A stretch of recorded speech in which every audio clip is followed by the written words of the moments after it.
Bro ini nge-tweet kayak gini. Masjid tempat ibadah X, masjid tempat sindir politik.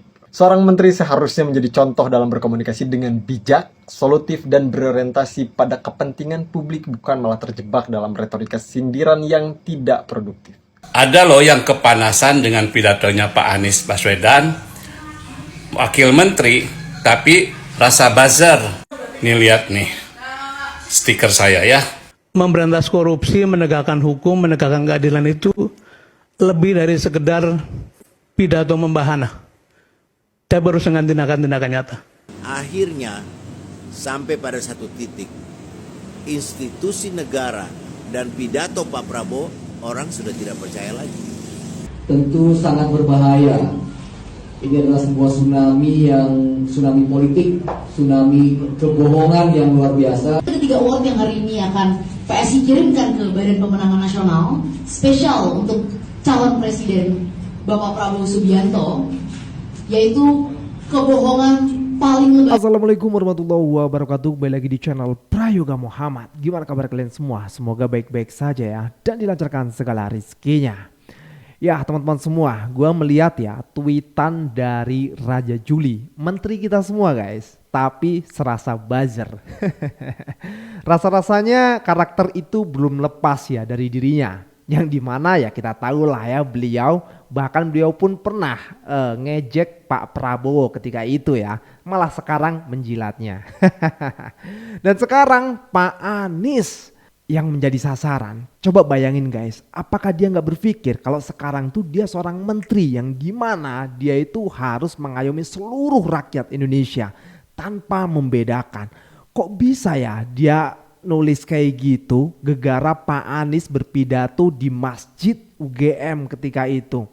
Padahal ya masjid itu adalah pusat segalanya bagi umat, termasuk urusan politik.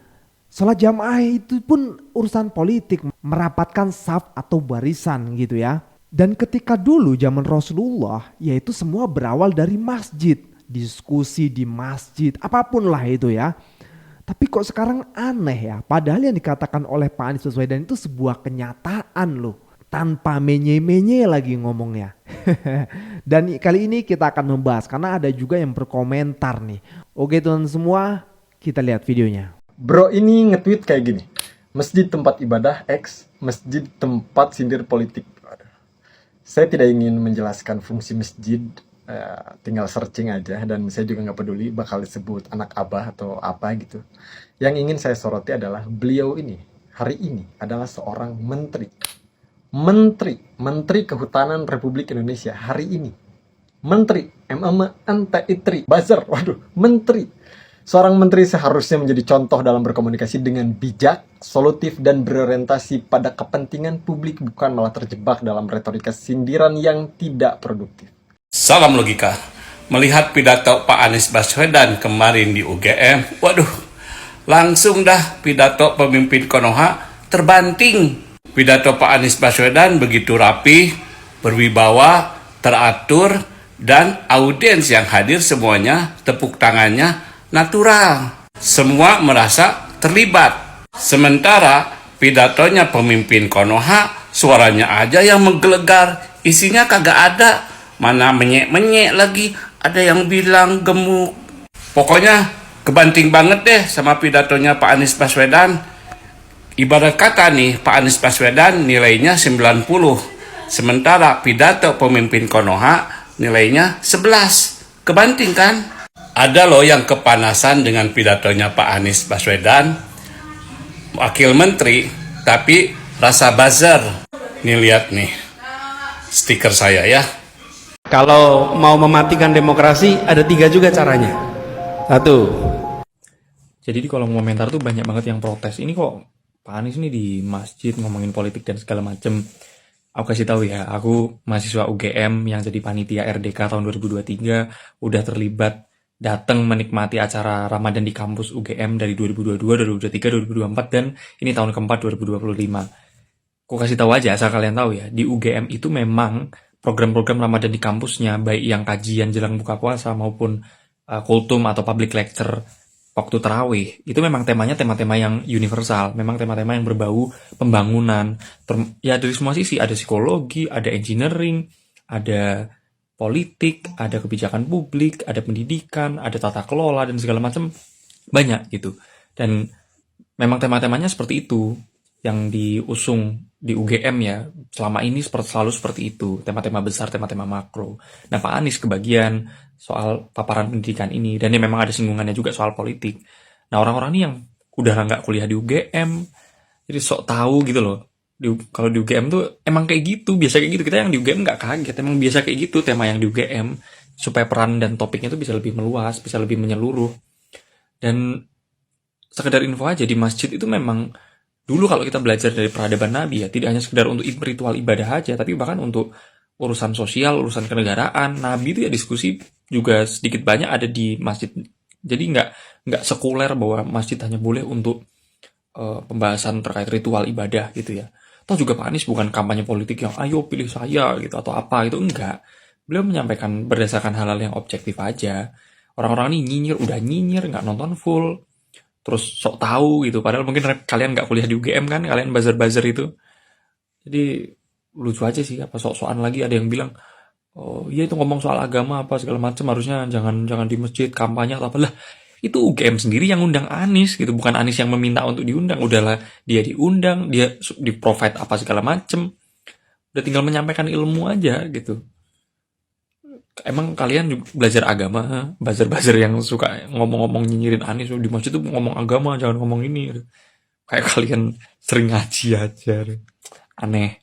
Ya begitulah ya, kalau buzzer itu ya kayak gitu. Tapi yang bikin anehnya menteri satu ini gitu loh, ya Rajul ya, kita tahu lah ya, Rajul. Ini memang mantan buzzer sih, tapi masih kebawa gitu loh. Dia belum sadar kalau hari ini tuh dia menteri gitu, ngapain harus nge-tweet kayak gitu loh. Dan beliau memang nggak tahu apa ya, kalau di Masjid UGM itu memang fungsinya ya seperti itu gitu. Apalagi memang Pak Anies itu diundang. Beliau mengisi soal pendidikan ya kan, paparannya jelas kok. Dan di situ singgungan Pak Anies itu memang kenyataan seperti itu gitu loh. Dan audiens juga tahu dan sadar, makanya audiens juga ikut apa ya, tepuk tangan, tertawa ngetawain apa yang sudah terjadi pada Pak Anies kemarin gitu loh. Yang dimana beliau tidak bisa ikut kompetisi ya kan, dan lain sebagainya. Itulah, jadi kocak sekali ini.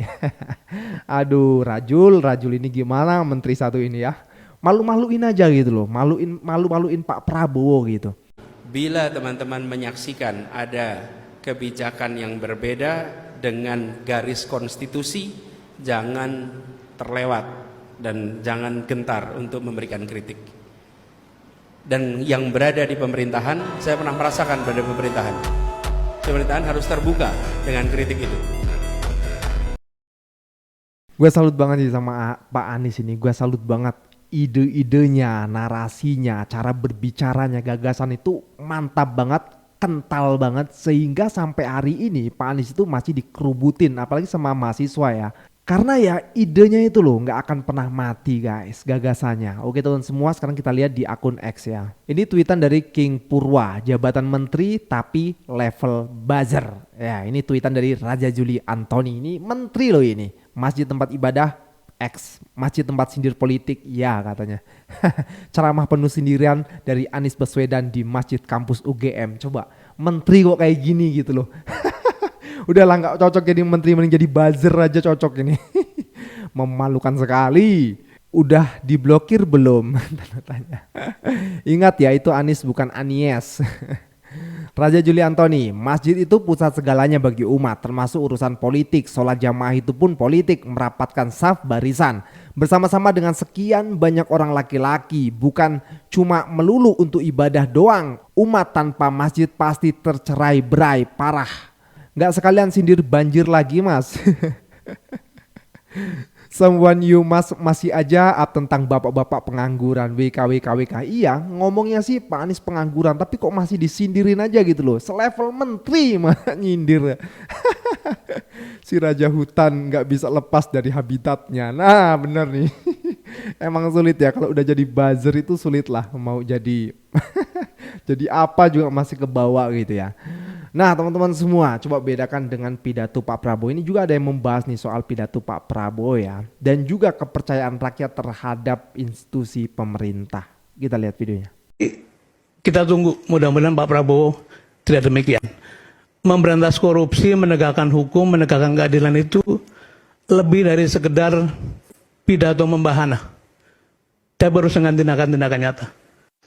Kalau ketua MK dulu adalah ipar, kalau wakil presiden adalah anak, kalau gubernur adalah mantu, kalau wali kota adalah adik, kalau menteri adalah keponakan, ini negara apa?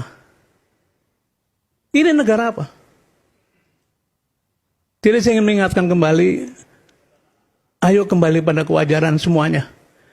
Kalau tidak, cerita ini hanya mengulang, pemainnya berganti, tapi kelakuannya sama. Harap dicatat bahwa menjelang pembubaran Pertral pada waktu itu hampir saja digagalkan. Oleh siapa? Oleh yang punya kekuasaan. Apakah ini akan terjadi? Kita tunggu, mudah-mudahan Pak Prabowo tidak demikian. Memberantas korupsi, menegakkan hukum, menegakkan keadilan itu lebih dari sekedar pidato membahana. Tapi harus dengan tindakan-tindakan nyata.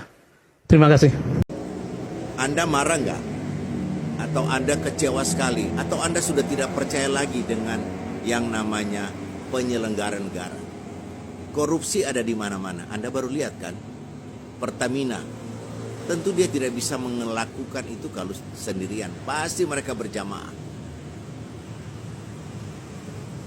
Dengan rangkaian kejahatan, rangkaian korupsi, rangkaian para penegak hukum yang harus disogok, harus dibayar, sampai mungkin kepada titik kita saat ini sudah tidak percaya lagi kepada yang namanya institusi negara.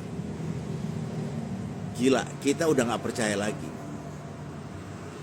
Semoga pidato Pak Prabowo yang menjanjikan kesejahteraan rakyat secara ekonomi itu juga bisa direalisasikan selama kepemimpinan Pak Prabowo.